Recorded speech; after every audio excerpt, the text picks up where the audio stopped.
Mardi 8 mars 2016, aujourd'hui c'est la journée internationale de la femme. Bonjour à vous toutes, bonjour à tous, bienvenue dans le Flash Info.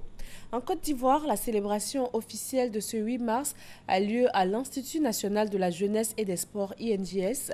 Le Premier ministre Daniel Cablon-Duncan y est attendu ce matin. Un des concepts phares de cette journée internationale de la femme, le principe de la parité. Il vise à lutter contre les disparités hommes-femmes en termes de représentativité et de rémunération. Quel est l'état des lieux en Côte d'Ivoire? Reportage. 25% de femmes ministres dans le gouvernement Duncan II. Un bond vers la parité salué par tous les partisans du genre. L'élan est donné par la locomotive, mais qu'en est-il des wagons suivants? La Côte d'Ivoire compte environ 10 institutions. Une seule femme dirige l'une de ces institutions, professeure Henriette Dagri-Diabaté, à la tête de la Grande Chancellerie. 30% de femmes au Conseil économique et social, il y a eu du progrès. Sous les 36 ministres du gouvernement Duncan II, il n'y a que 3 femmes directeurs de cabinet.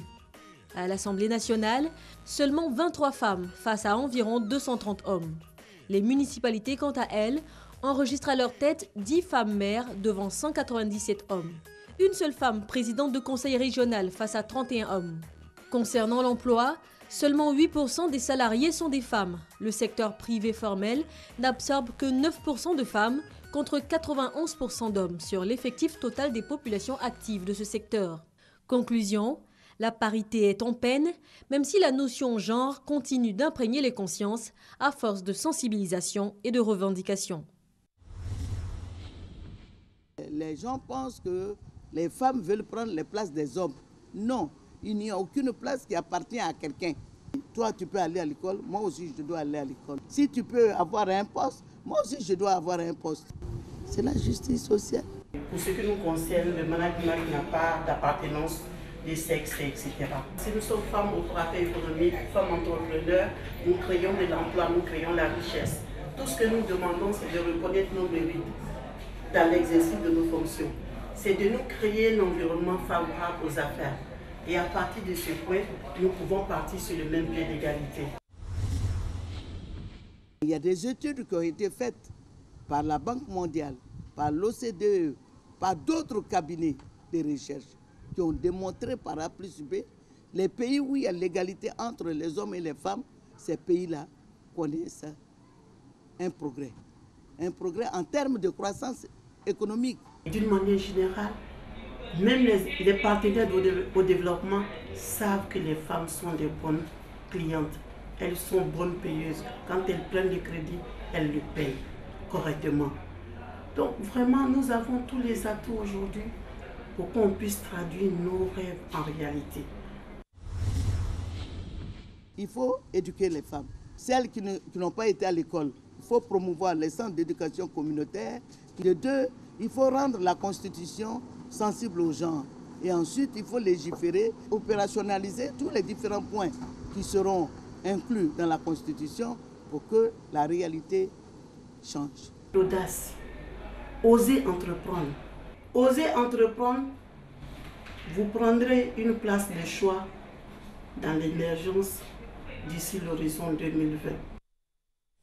Les femmes en Côte d'Ivoire sont nombreuses à exercer dans l'informel et elles sont très peu à avoir accès aux services des banques.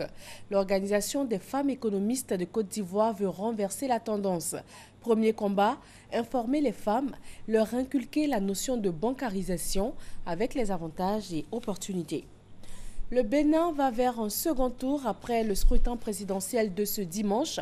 À l'affiche, le chef du gouvernement sortant Lionel Zinsou, crédité de 28,44% des voix, et l'homme d'affaires Patrice Talon avec 24,80%. Ce sont les grandes tendances publiées par la Commission électorale nationale autonome. Le pays est en attente de la confirmation de ces résultats par la Cour constitutionnelle.